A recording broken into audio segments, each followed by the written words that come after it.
নমস্কাৰ বন্ধু বান্ধৱীসকল, মৰমী পুৰা পিটিকা ব্লগ চেনেলটোলৈ আপোনালোক সকলোলৈকে স্বাগতম জনালোঁ। আকৌ ভাতৰ কাঁহীখন লৈ বহিলোঁ। আপোনালোকে খালে বা নাই খোৱা, যদি বা নাই খোৱা সোনকালে খাই কৰি লওক। আৰু মই কি খাইছোঁ আজি আপোনালোকক দেখুৱাইছোঁ। এইফালে লৈছোঁ, ওলাওঁতে খাবা সোমাওঁতে খাবা, তাৰ সোৱাদ দুগুণ পাবা। কি বাৰু আপোনালোকে কমেণ্ট কৰি কমেণ্ট বক্সত জনাবলৈ নাপাহৰিব দেই। এইয়া দেখিছেনে, আজি মই ল'লোঁ ডাল কচু কেইডালমান আৰু দাইল টেঙা বনাম। আৰু এইফালে লৈ লৈছোঁ মেন জলকীয়া। এইফালে ভাজি কৰিবলৈ ল'লোঁ আলুগুটি আৰু লাই শাক। আকৌ লাই শাক খাম, মানে ঘৰতে আছে যিহেতু ঘনে ঘনে খায়ে থাকোঁ আৰু এইবোৰকে খাই খাই আপোনালোকক দেখুৱাই থাকোঁ আৰু লোভ লগাই থাকোঁ। এইফালে মই চাটনিৰ কাৰণে ৰেডি কৰিলোঁ। আজি কি দেখিছেনে, এইফালে লৈছোঁ মচন্দৰী পাত 2 কিলোমান আৰু এইফালে হালধি, আদা, জলকীয়া, ধনিয়া আৰু নহৰু থাকিবই। আপোনালোকে বাৰু হালধি চাটনি খাইছেনে? নাই খোৱা যদি খাই চাবচোন। কিন্তু এটা কথা, যাৰ গেছ আছে, গেছ থকা লোকে হালধিটো খালে অতি সহজে গেছটো উঠি যায়। এইফালে আকৌ আমাৰ এইজনে খায়ে আধাটো লগালেই, দেখিছেনে বাৰু। মই এইফালে বস্তু আনি কৰি কেমেৰা ৰেডি কৰোঁ, মানে তেওঁ মানে আধাই পেলালে। আৰু এইফালে মই এতিয়া খাবলৈ বহিছোঁ।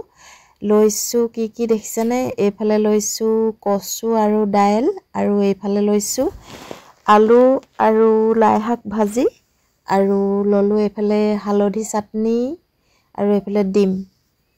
আৰু এনেকৈ আজি ভাত সাজ মানে খাবলৈ ল'লোঁ। আৰু আপোনালোকে যদি নাই খোৱা খাই কৰি লওক, আৰু মই খাই থাকোঁ, আপোনালোকে চাই থাকক। এইফালে আমাৰ মানুহজনে কেনেকৈ খাই আছে দেখিছেনে। ভাবিব আপোনালোকে আকৌ বৰ খঙত খাই আছে।